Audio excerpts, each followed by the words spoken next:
ملی ہے خوبیاں انسان کو۔ میرے بھائی، ہم تبدیلی کی بات کرتے ہیں۔ تبدیلی دو طرح سے ہوتی ہے۔ ایک ترقی معکوس ہوتی ہے کہ اس حال پہ آپ کھڑے ہیں اس سے بھی نیچے چلے جائیں، یہ بھی تبدیلی ہے۔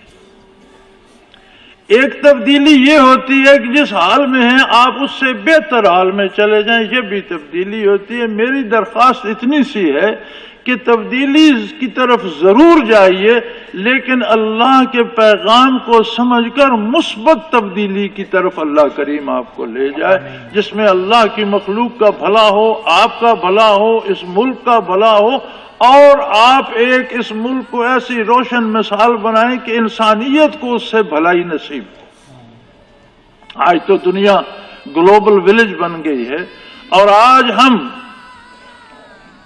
میرے دوستو، یاد کرو اس زمانے کو جب قرآن کا نزول ہو رہا تھا۔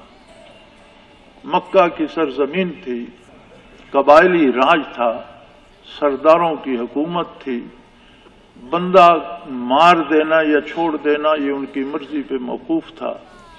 وہ بتوں کے پجاری اور مشرک تھے، شرک میں مبتلا تھے۔ مکی صورتوں کو الگ کر لیجئے، جو مکہ مکرمہ میں نازل ہوا قرآن کریم، اس سارے کو دیکھ جائیے، وہ بات ہی عقیدے کی کرتا ہے، بتوں کے باطل ہونے کی کرتا ہے، اللہ کی توحید کی کرتا ہے، اور مشرکین کے سامنے کرتا ہے۔ یار، اس قرآن کو بیان کرنا میں بڑی تحقیق کر چکا ہوں، یہ کام صرف محمد الرسول اللہ صلی اللہ علیہ وسلم کا تھا، کوئی دوسرا نہیں کر سکتا۔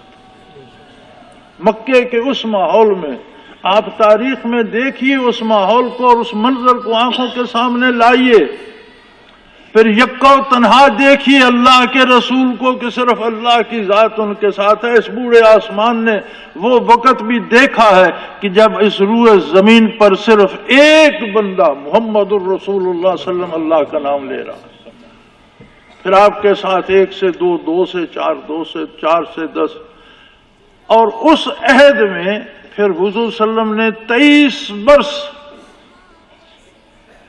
آپ کے جانثار شہید ہوئے، آپ کو سفر ہجرت پہ مجبور ہونا پڑا، پھر کفر کی طاقتوں نے وہاں بھی چین سے نہ بیٹھنے دیا، بدر و احد ہوا، خندق ہوا، مدینہ منورہ پر حملے ہوئے، کوشش کی گئی کہ سب کچھ مٹا دیا جائے، لیکن وہ حق کی آواز کو خاموش تو کیا کرتے، اسے پھیلنے سے نہ روک سکے۔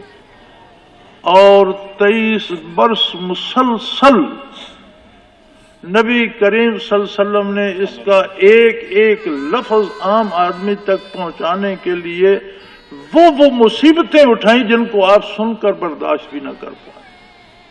تو کیوں آج ہم نے اسے سمجھنا چھوڑ دیا؟ اگر آج ہم قرآن کو نہیں سمجھیں گے تو میں نہیں سمجھتا کہ ہم کوئی مثبت تبدیلی لا سکتے۔ خدا کے لیے یہ ماں و ماں کو مارنا چھوڑ دو۔ یہ کس جماعت کا منشور ہے کہ جو بندہ سٹیج پہ آتے وہ کہتے وہ بھی چور، وہ بھی چور، وہ بھی چور؟ اور آپ اگر چور نہیں ہیں تو آپ کریں گے کیا؟ اپنی کارکردگی بتائیے، کوئی نہیں بتاتا، میں کیا کروں؟ یعنی شور ہے تبدیلی کا، اور تبدیلی صرف اقتدار کی تبدیلی ہوتی ہے۔ اس سے کیا ہوتا ہے؟ تبدیلی تو حالات کی تبدیلی ہوتی ہے۔ تبدیلی تو جو کچھ ہو رہا ہے اگر وہ اچھا ہے بھی تو اسے بہت اچھا کرنا تبدیلی ہے، اور اگر خراب ہے تو اس سے اچھا کرنا تو بہت ضروری ہے۔ لیکن یہ بات کم از کم میں نے نہیں سنی۔ لوگوں بھاگو نہیں تبدیلی کے پیچھے، اور میں آپ کو روکتا بھی نہیں کہ آپ رک بھی نہیں سکتے، لیکن یہ ضرور دیکھ لینا کہ تبدیلی مثبت ہو۔ اس کا طریقہ کار کیا ہوگا، کیا چیز تبدیل ہو کر کیا بنے گی۔ ہمارا مالی نظام جو ہے اور معاشی نظام جو ہے وہ اگر تبدیل ہوگا تو کیا بنے گا۔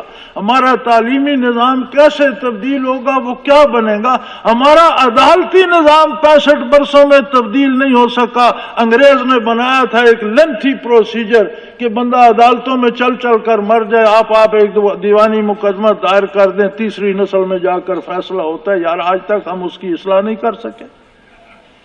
ہمارے فوجداری مقدمات انگریز نے بنا دیے تھے، ابتدائی تفتیش 2 سال لے جاتی ہے پولیس تفتیش کرنے میں، 2 سال بعد جب وہ عدالت میں آتی ہے تو اٹھا کر پھینک دیتے ہیں کہ یہ فائل تو بیکار ہے، پولیس کی تفتیش ہے، اب شاہدیں شروع کرو۔